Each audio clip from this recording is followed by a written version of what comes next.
দলনেতা নির্বাচন নিয়ে বিপাকে কংগ্রেস। প্রদেশ কংগ্রেসের সভায় অনাকাঙ্ক্ষিত হুলস্থুল। একে রশিদ আলম না ওয়াজেদ আলী চৌধুরী, দুই শিবিরে বিভাজিত অসম প্রদেশ কংগ্রেস। কংগ্রেসের ব্যর্থতা নিয়ে প্রতিক্রিয়া বিজেপির। সভায় গণ্ডগোল হয়নি দাবি কংগ্রেস বিধায়কদের। মই নিজে আছিলোঁ চোন বৈঠকত, এনেকুৱাটো একো হোৱা নাই।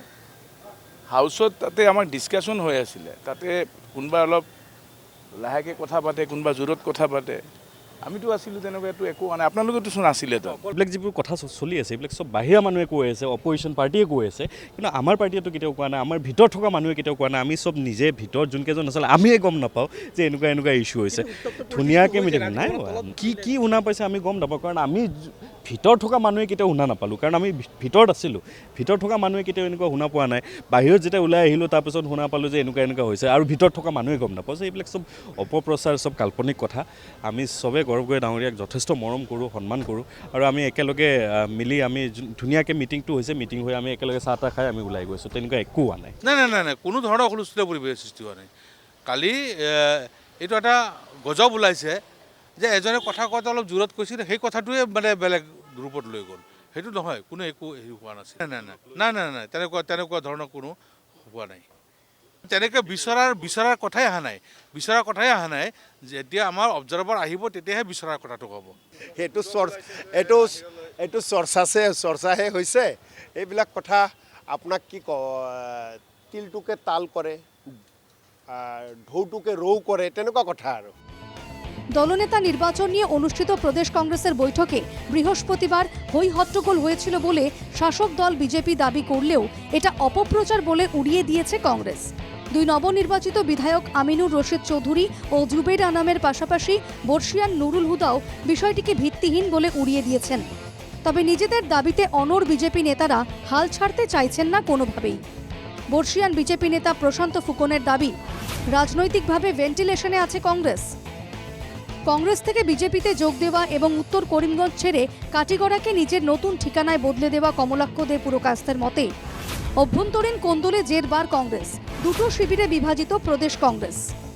সুশান্ত বরগোহাঁই বলেছেন, কংগ্রেসের সভায় ধুন্ধুমার হয়েছিল বলে শুনেছি। আরও এক ধাপ এগিয়ে চক্রধর গগৈ। খোয়াংয়ের বিজেপি বিধায়কের মতে কংগ্রেসের অভ্যন্তরে কিছু একটা চলছে। গৌরব গগৈর মন্তব্যেই স্পষ্ট এটা। ৰাজনৈতিকভাৱে কংগ্ৰেছ দল আজিৰ ডেটত ভেণ্টিলেটৰত আছে, কাৰণ তেওঁলোকৰ 19 জনৰ ভিতৰত এজন মানুহ চিলেক্ট কৰিব লাগে, আজিলৈকে কৰিব পৰা নাই।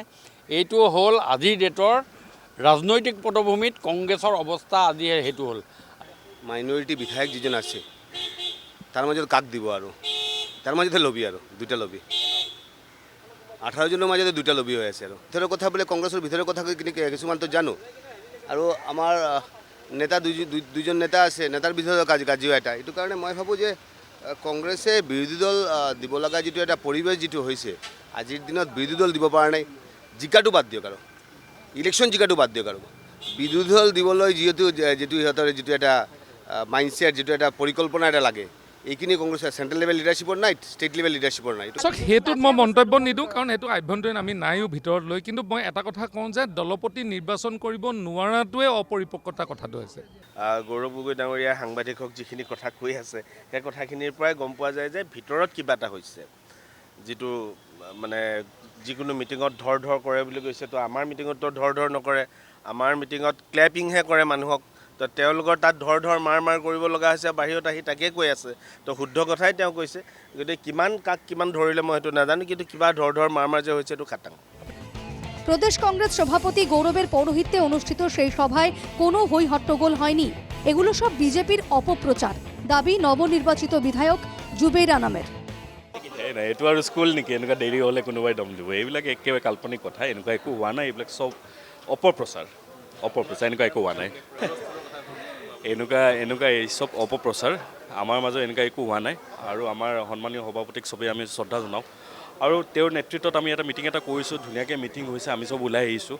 আৰু যোনটো কথা কৈছে দেৰি হ'লে এইটো স্কুল নেকি যে দেৰি হ'লে কিবা এনেকুৱা টাইপৰ ইমান ডাঙৰ ইস্যু হ'ব? এইবিলাক চব অপপ্ৰচাৰ। বৃহস্পতিবার প্রদেশ কংগ্রেসের সেই সভায় কোনো গন্ডগোল হয়েছিল কিনা তার হয়তো কোনো তথ্য প্রমাণ নেই, কিন্তু সভায় কংগ্রেস নিজেদের দলনেতা চূড়ান্ত করতে পারেনি এ নিয়ে কোনো দ্বিমত নেই। দলের অভ্যন্তরীণ কোন্দলের বিষয়টিকে তাই একেবারে উড়িয়েও দেওয়া যাচ্ছে না। Bureau report, NKTV Bangla.